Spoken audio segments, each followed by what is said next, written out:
nipet di luar, kemudian inkubasinya mungkin ada yang di luar, ada yang bisa di dalam alat, tapi basically dia hanya membaca hasil pemeriksaannya saja. Berbeda dengan alat yang otomatis ya. Kalau yang otomatis kita tinggal taruh sampel di situ, dia sudah langsung mipetkan reagennya, sampelnya, mau 10 parameter, 20 parameter, kita tinggal menyeting lewat komputer saja. Nah, kalau ini tadi ya masih semi otomatis. Nah, kemudian ini ya alatnya touchscreen seperti ini. Nanti kalau kita mau menyeting, diklik apa? Mau menyeting untuk pemeriksaan? Tes. Ayo, diklik apa dulu? Untuk menyeting, Parameter.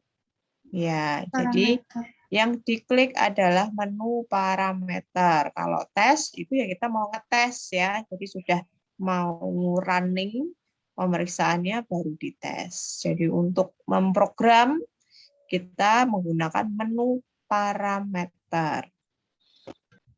Kemudian ini ya diingat di sini ada kalau kalian lihat ini bagian sini tadi.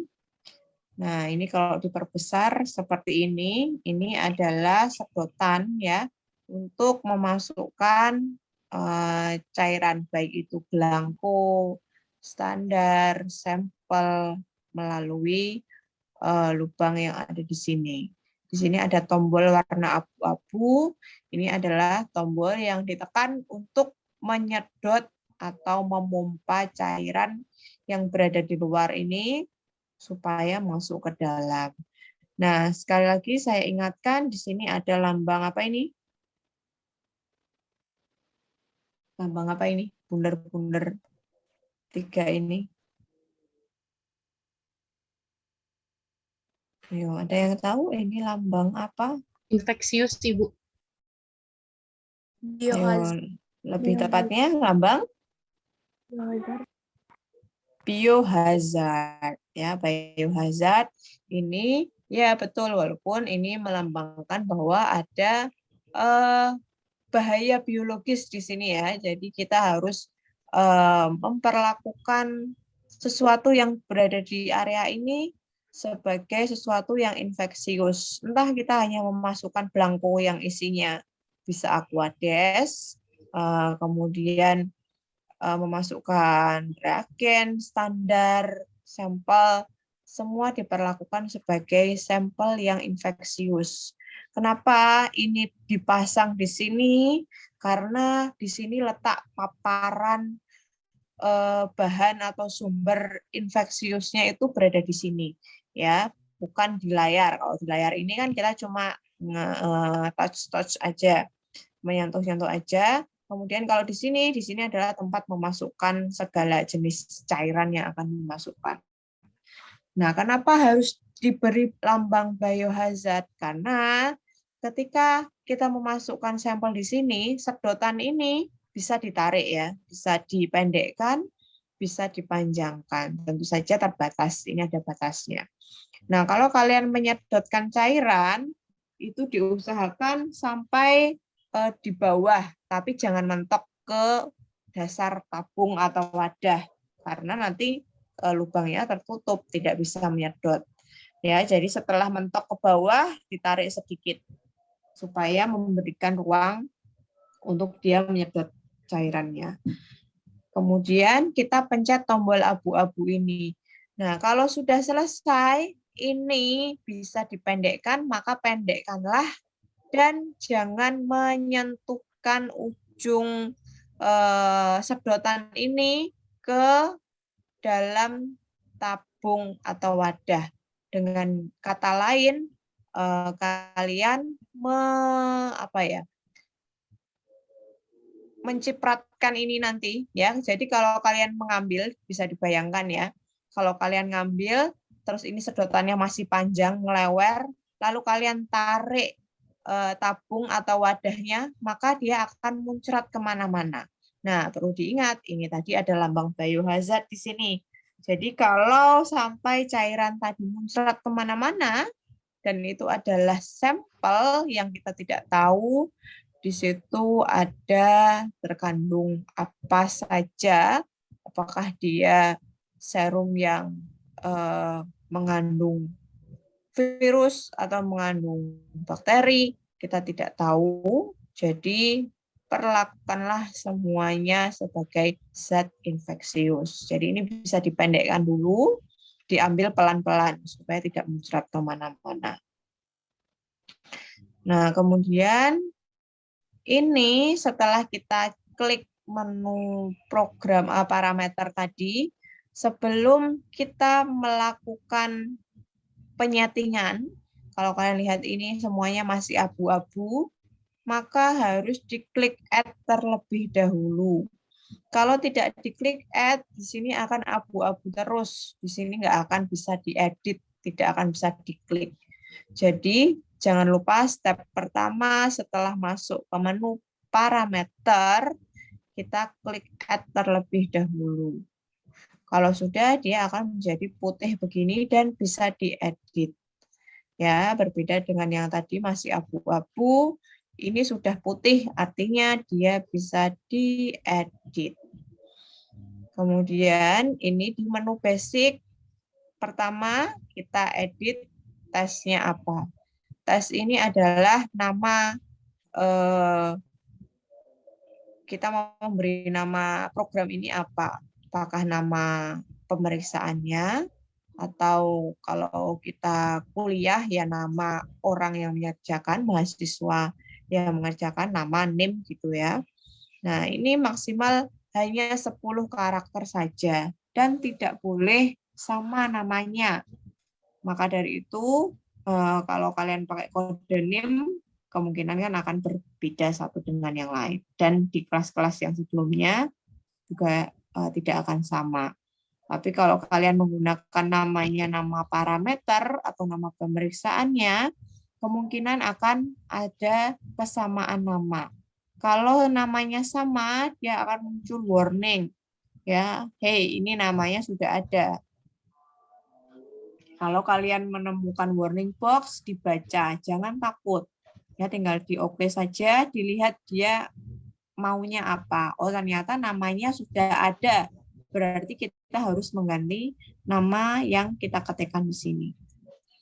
Kemudian ini yang kedua, reaction type. Nah, reaction type itu ada beberapa macam, yaitu endpoint, fixed time, kinetic, dan absorbance. Nah, untuk di menu reaction type ini, kalau kemarin di Kimia Klinik 1, kebanyakan programnya yang dipakai apa? Endpoint, Ibu. Endpoint ya. Nah, karena dia dibacanya pada titik akhir waktu tertentu. Kalau di Kimia Klinik 2 ini, kita akan lebih banyak menggunakan program kinetik. Ya, kita akan banyak menggunakan parameter pemeriksaan dengan program kinetik. Nah, kinetik ini kita pilih karena nanti dilihat di prosedurnya ya, nanti kita sampai di prosedur untuk menganalisis atau mengeluarkan hasil di mana dia membaca absorbance dalam 3 kali, 3 titik. Makanya namanya kinetik ya, dia bergerak. Yang dibaca itu bergerak, kemudian di rata-rata dikalikan standar atau faktor, kemudian akan keluar hasil yang akan kita print atau kita catat. Kemudian untuk PRI, masih ingat PRI untuk apa? Panjang gelombang. Panjang gelombang. Iya, betul. PRI untuk panjang gelombang. Nah, inilah kenapa ini namanya fotometer. Kalau kalian ada yang namanya spektrofotometer. Nah, fotometer dan spektrofotometer itu berbeda. Sama-sama dia membaca absorbansi, tetapi spektrum panjang gelombangnya itu berbeda. Kalau kalian belajar di kimia, itu ada spektrofotometer, di situ panjang gelombangnya bisa disetting per digit, per angka ya, misalnya 301, 302, 303 gitu bisa. Tapi kalau ini fotometer, dia hanya punya panjang gelombang tertentu yang sudah ditentukan.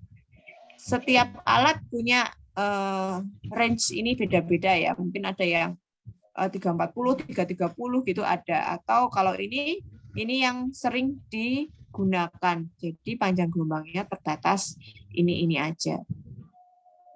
Jadi namanya fotometer karena dia panjang gelombangnya tertentu. Ini sudah disediakan dari alatnya. Kemudian untuk secondary wavelength ini tidak perlu diisi. Lalu untuk delay apa? Lamanya waktu. Nah, delay dan measuring time ini ada dalam kurungnya S. Satuannya adalah Second. second ya, atau detik. Nah, kalau kemarin di kimia klinik 1 delay sama measuring time-nya diisi berapa? Masih ingat? 6. 6. Kenapa? Karena Waktu minimalnya 6 keluar alat. Iya, betul ya. Jadi karena kita inkubasinya di luar alat atau dua terbat, ini minimal diisi 6. Jadi di alat ini dia tidak melakukan inkubasi lagi, tetapi langsung dibaca. Nah, kalau di kimia klinik 2 ini nanti, karena kita menggunakan program atau reaction type-nya adalah kinetik, jadi untuk khusus program kinetik dan fixed time, itu delay diisi harus minimal 30 detik. Ini siapa yang bilang? Alatnya ya. Jadi di manual book alat Menre ini mengatakan kalau kita menggunakan reaction type kinetic dan fixed time, maka delay-nya minimal 30 detik. Karena apa? Karena pembacaan di parameter yang menggunakan kinetic atau fixed time ini biasanya dalam waktu yang singkat, hanya 1 atau 2 menit saja. Jadi, waktu 30 detik yang diberikan di delay ini untuk menghilangkan gelembung. Jadi, begitu kita masukkan sampel dan reagen dicampur, atau reagen dengan standar, dengan blanko, segera dihomogenkan dan langsung dimasukkan. Jadi reaksinya ini cepat, hanya 1 atau 2 menit saja. Itu harus segera dibaca alat. Makanya kita menghomogenkannya ya cepat-cepat, langsung segera masukkan. Karena proses penghomogenan kita itu kemudian di sedotan tadi, dia akan muncul gelembung. Waktu 30 detik yang kita berikan di sini untuk memberikan stability kepada larutan yang kita masukkan supaya gelembungnya hilang, kemudian dia sudah stabil untuk dibaca, maka selanjutnya measuring time ini delay dan measuring time jumlah totalnya adalah jumlah inkubasi.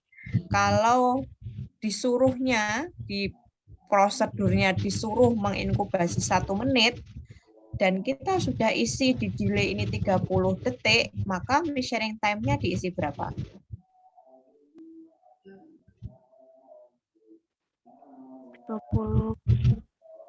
Diisi 30 detik. Kenapa? 1 menit 60. Nah, karena ini jumlah totalnya adalah 1 menit. 30 detik plus 30 detik adalah 1 menit. Kalau di situ instruksinya menyuruh inkubasi 2 menit, maka delay-nya berapa? 60. Kemudian measuring time-nya 60 juga. ya. Jadi delay ini minimal ya 30 detik. Kalau kalian mau mengisi di sini 35, 40 boleh. Asalkan jumlah totalnya sesuai dengan jumlah atau lamanya waktu inkubasi. Kalau dia suruh 1 menit, ya sudah.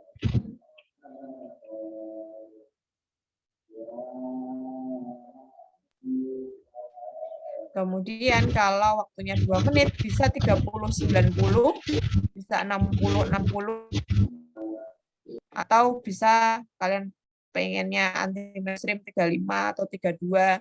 Nah, silahkan. Jadi minimal 30 detik. Ya, tapi ini sebaiknya ya dipilih kayak ada. Kemudian untuk unit ini adalah apa? Satuan. Satuan ya, satuan dipilih di sini. Nah, karena satuannya ini banyak ya, diusahakan kalau nanti kalian mengeklik, kliklah yang sesuai. Klik di sini ya, klik di sini. Jangan sampai salah ngeklik. Misalnya kita pilihnya unit per liter, ternyata kita kurang melihat, jadinya IU per liter. Nah, ini salah ya. Jadi dipastikan kita mengeklik yang benar-benar sesuai dengan petunjuk atau instruksinya.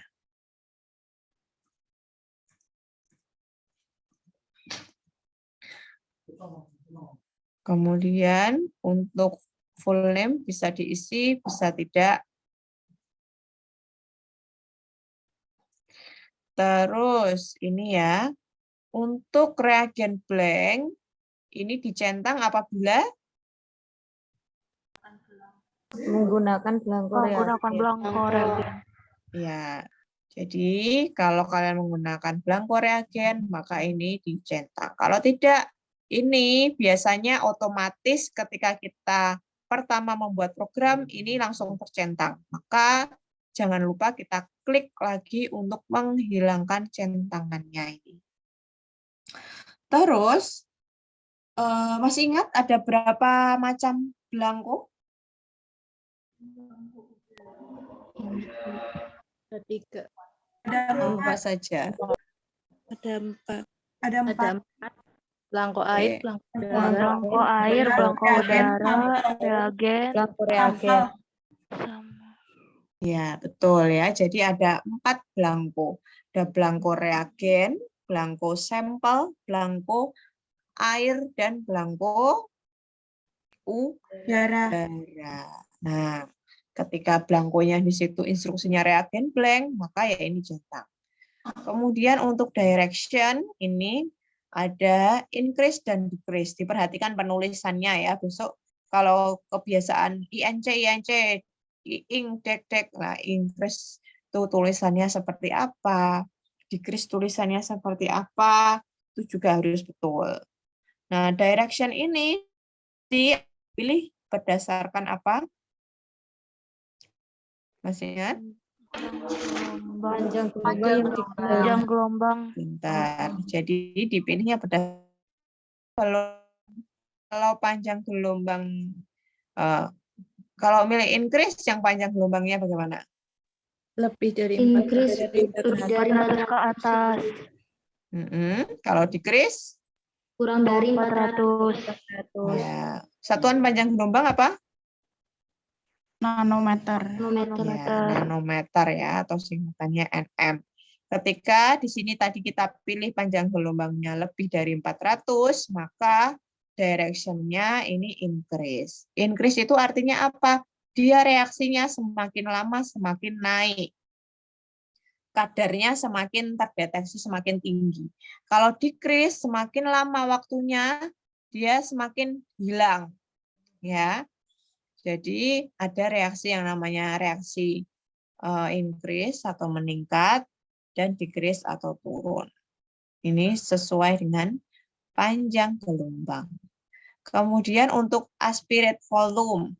Nah, ini diisi minimal 200. Nah, tapi karena kita biasanya memipetnya itu volumenya sudah banyak ya, maka kalau disedotkan hanya 200 saja sayang ya. Jadi sama-sama terbuang ya dibuang di dalam alat untuk dibaca. Makanya kita mengisinya 350. Ini yang biasa. Kalau kalian memipetnya 1000, kemudian mau mipetnya 900, ya silahkan. Ini sebenarnya tidak ada patokan. Hanya saja dipastikan ini tidak lebih besar atau sama dengan dari volume yang kita pipet. Kalau mipetnya 1000, Ya, di sini jangan diisi 1000 karena untuk jaga-jaga kalau pemipatan kita tidak betul, maka misalnya yang kepipet kurang.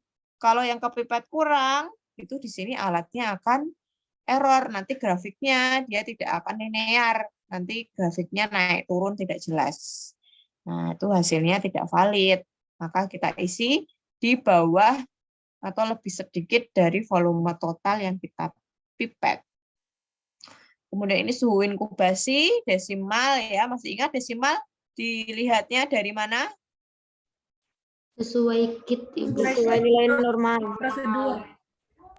Jadi sesuai nilai normalnya. Kalau nilai normalnya 100, 200, nah kan tidak ada komanya. Jadi dipilih yang satu.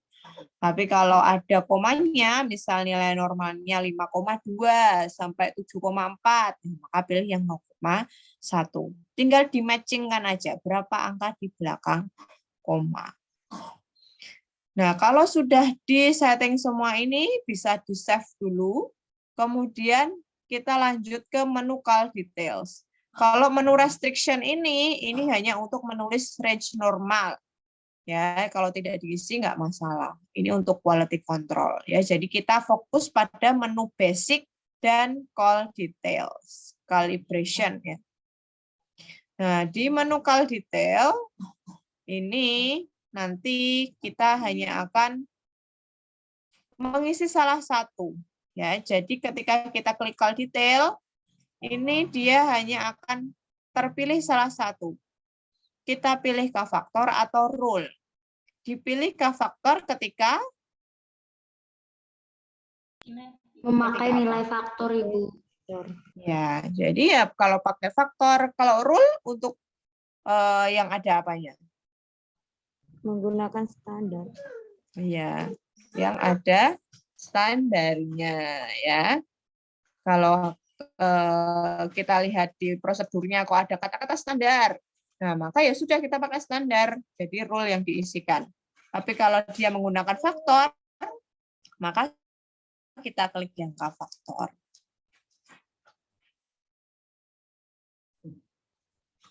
Nah, ini ya bedanya. Kalau tadi yang diklik k-faktor, rule-nya mati. Kalau yang ini rule-nya diklik, k-faktornya yang mati.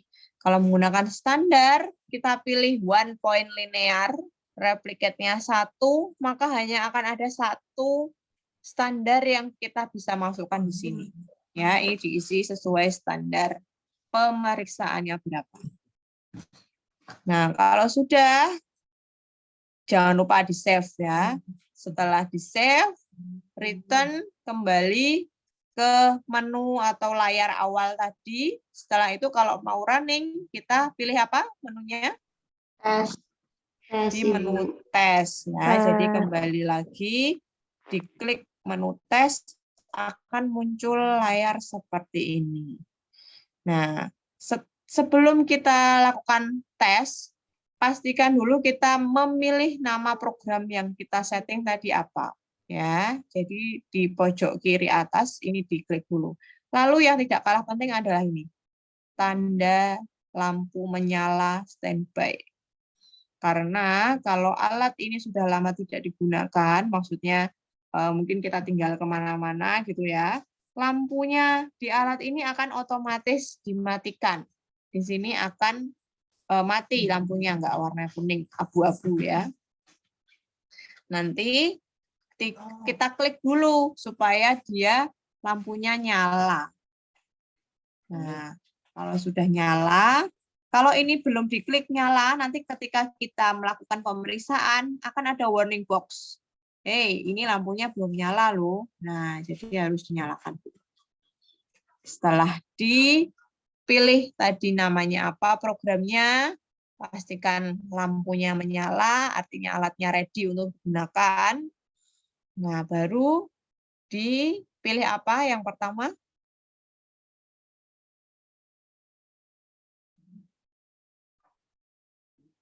Yang pertama kali harus dimasukkan apa?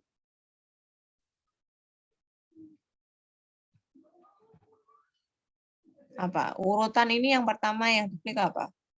Water blank, Bu. Water blank. Ya, water blank ya. Water blank ini wajib walaupun dikatakan tadi ya, blankonya ada blanko reagen udara, tapi alat ini meminta untuk setiap kali mau running dia wajib di water blank. Nah, kalau sudah di water blank dia akan 0. Harusnya di sini ada konsentrasi ini 0. Kemudian di sini muncul grafiknya linear, nggak naik turun. Dan di sini 0, karena dia blanko ya, apatis tidak ada apa-apanya, maka dia 0. Kemudian, nah ini ya, jadi dia akan titik-titik seperti ini, dan rapi seperti ini ya, linear, lurus. Ini tandanya cairan yang kita masukkan bagus, tidak ada gelembungnya, bisa terbaca sempurna di alat, maka grafiknya akan bagus. Setelah water blank, kalau ada reagen blank, menggunakan reagen blank, maka bisa diklik reagen blank. Kemudian dimasukkan blankonya. Terus kalau ada standar, maka yang diklik adalah calibrate terlebih dahulu. Baru terakhir sampel. Jangan salah sampel blank ya. Sampel saja. Nah, kalau sudah ini konsentrasi, ini adalah hasil dari pemeriksaan kita. Ini bisa di-print atau kalau mau dicatat, yang dicatat adalah yang bagian sini. Nah, kalau sudah bisa di-return kembali ke menu awal tadi. Nah, untuk pengenalan alat, ada yang mau ditanyakan? Izin bertanya, Ibu. Kan Ya. pas di semester kemarin itu yang di bagian nama itu 11 karakter, Ibu. Tapi tadi Ibu bilang 10 karakter itu yang benar yang mana ya, Bu? Yang 10 karakter. Oh, baik, Bu. Yang 10 karakter ya. Dan itu pun biasanya kalau dia sudah panjang, kebanyakan itu pun dia juga nggak mau ya. Jadi walaupun dia bilang 10 karakter, Ibu tapi izin terkadang alatnya nggak mau terlalu panjang ya. Jadi pasti dia akan memberikan warning-warning. Ya, silakan.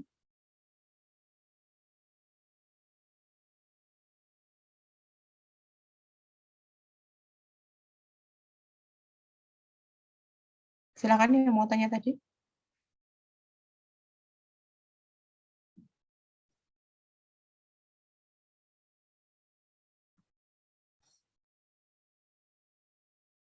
Halo?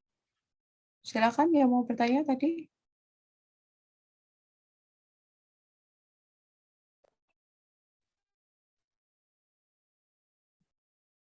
Suara saya masih terdengar kan? Masih, Ibu. Masih, Bu. Mungkin sisa sinyal.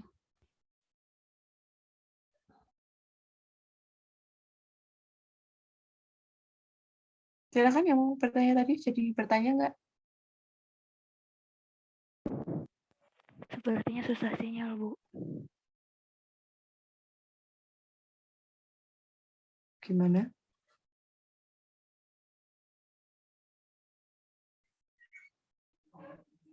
Oke, kalau tidak ada yang ditanyakan, lanjut ke pembacaan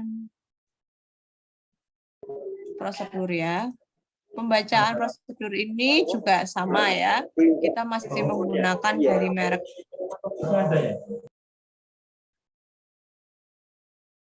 yang sama, yaitu Diasis. Kemudian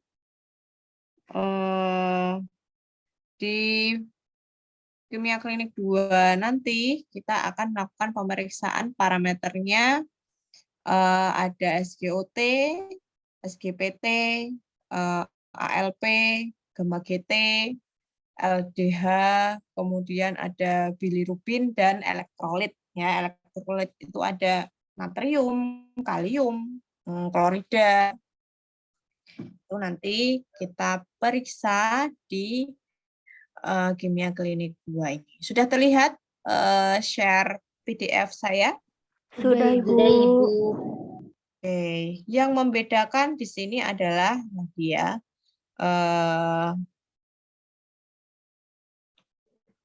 program yang kita pakai. Nah, ini kalau kalian lihat di prosedur ini ada dua macam pilihan ya.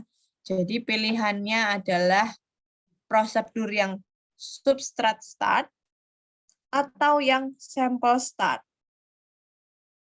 Nah, kira-kira kalau kalian melihat prosedur yang seperti ini, kalian pilih yang substrat start atau yang sample start? Kalau dari melihat kotak ini saja. Sampel start. Kenapa? Lebih simpel aja. Simpel, Bu. Oke. Ada yang lain? Oke, ya betul ya. Kalau kita melihat sekilas saja, pasti kita pilih yang sample start. Why? Ya karena dia lebih simpel. Nah, dan waktunya juga lebih efisien. Ya.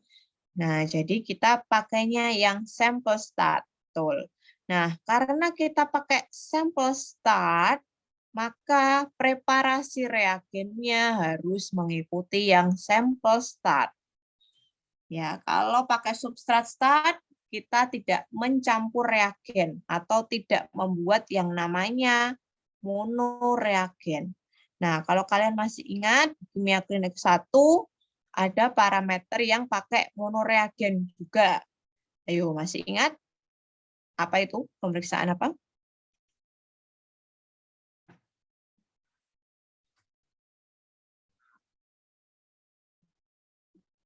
Masih ingat nggak pemeriksaan apa yang pakai monoreagen?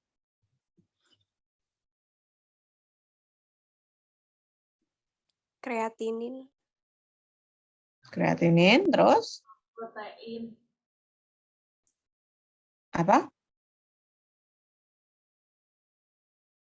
Total protein. Ada asam urat. Nah, itu dia pakai monoreagen juga ya. Jadi kita harus melakukan persiapan reagennya. Membuat monoreagen ini sama ya. Perbandingannya 1:4 atau 4:1. R1-nya 4 bagian dan R2-nya 1 bagian. Cara menghitungnya masih ingat caranya gimana?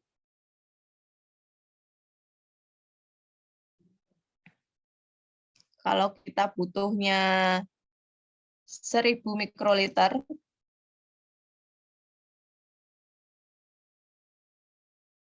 maka R1-nya berapa? 4/5 dikali 1000. Ya, jadi 4/5. 4 ini adalah bagian dari R1-nya karena 4 bagian, dan 5-nya ini adalah total bagian, 4 plus 1. Baru dikalikan dengan kebutuhan. Kalau butuhnya 1000, ya kalikan 1000. Kalau 500, ya kalikan 500. Terus kalau R2-nya berarti 1/5 dikali 1/5 kali 1000. Nah, hasil dari perkalian ini berarti berapa? 800. Nah, R1 dan R2 ini totalnya harus kalau tidak sesuai dengan jumlah total yang dipakai, nanti ini berarti kemungkinan ada kesalahan menghitung. Jadi jumlah total R1 dan R2 jika ditotal sesuai dengan yang mau dibuat.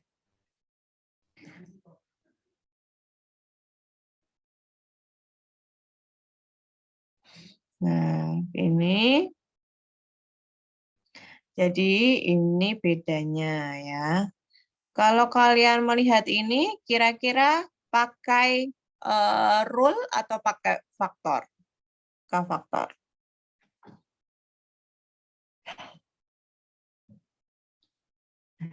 Pakai rule atau pakai K-faktor kira-kira? Kalau melihat prosedur ini. Faktor. Pakai faktor ya. Faktor. Kita lihat di sini di komposisi reagen tidak ada keterangan standar. Kemudian di sini ada calculation-nya with faktor. Nah, ini juga berimbas lagi ke sini. Kita tadi memilih sampel start, maka yang kita lihat di sini juga yang sampel start. Ya, kita lihat di sini yang sampel start. Lalu kita lihat lagi. Nah, ini dilihat kita pakai panjang gelombang berapa. Nah, karena sesuai alat kita punyanya tadi. Aduh.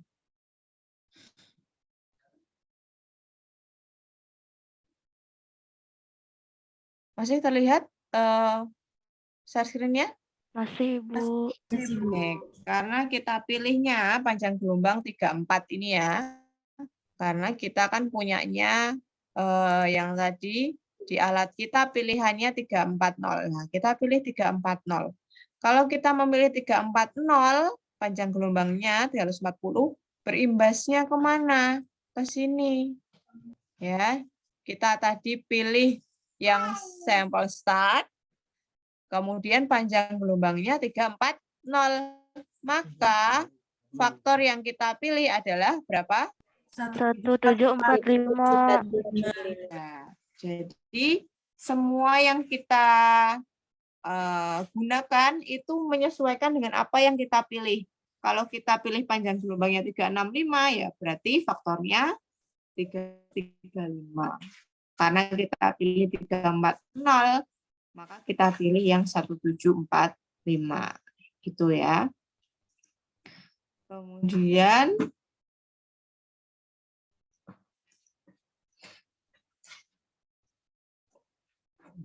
ya, untuk nilai rujukannya juga begitu. Karena kita pilih tadi, nah kembali lagi ke atas, sampel start. Sampel start itu kalau kita lihat di sini adalah without paradoxal. Ya. Nah, ini kalau sampel start, ini ada tulisannya atau keterangannya without paradoxal. Maka ini juga menyesuaikan di nilai rujukannya. Jadi jangan sampai salah sasaran. Karena kita tadi without paradoxal, maka nilai rujukannya juga dipilih yang without paradoxal. Nah, jadi jangan sampai salah dengan yang with. Yang with itu untuk yang substrat start tadi. Nah, jadi nilai rujukannya harus sesuai. Oke, sampai sini ada yang mau ditanyakan?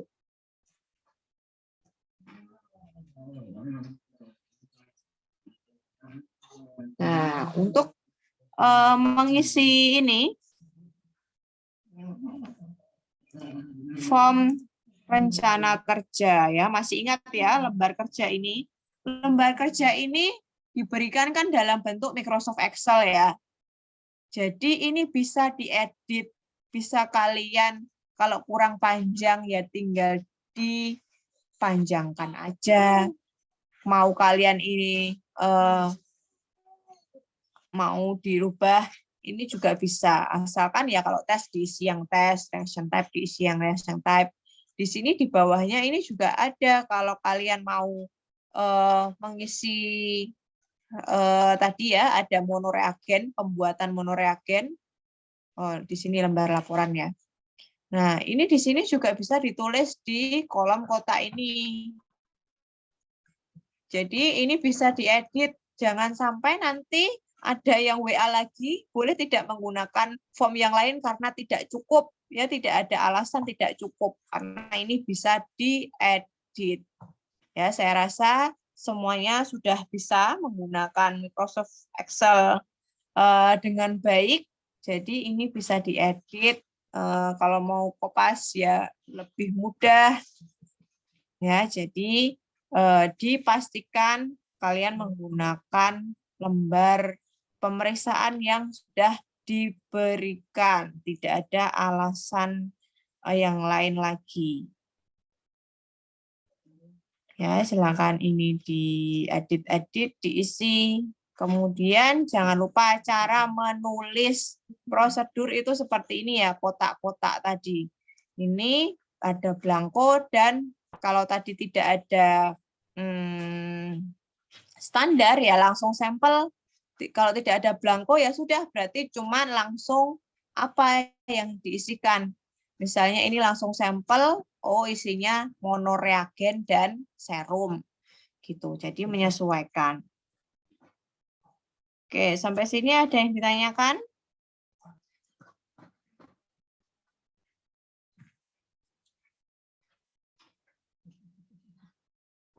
Ada yang ditanyakan?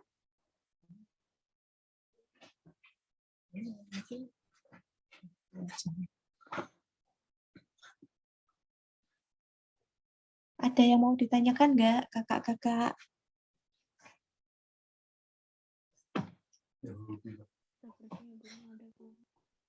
Mungkin belum ada, Bu. Mungkin belum ada, Bu. Oke, jadi untuk terkait pertemuan minggu depan,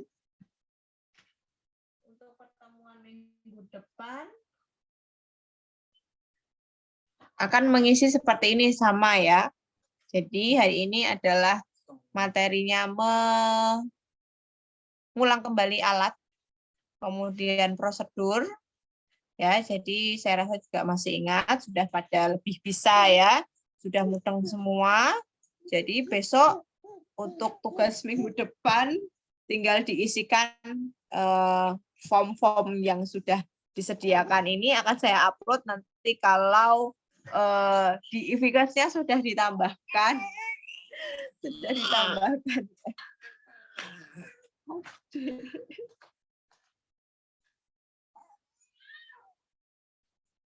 Mohon maaf, ini ada intermezzo.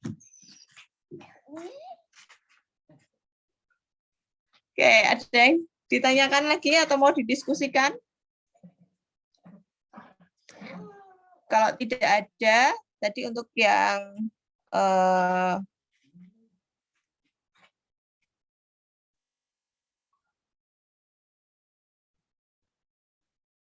absen, sudah juga ya. Kan saya save chatnya.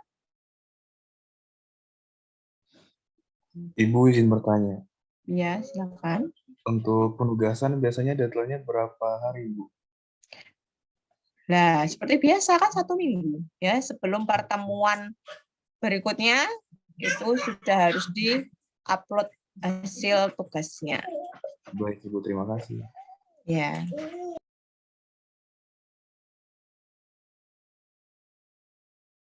Ada yang ingin didiskusikan lagi?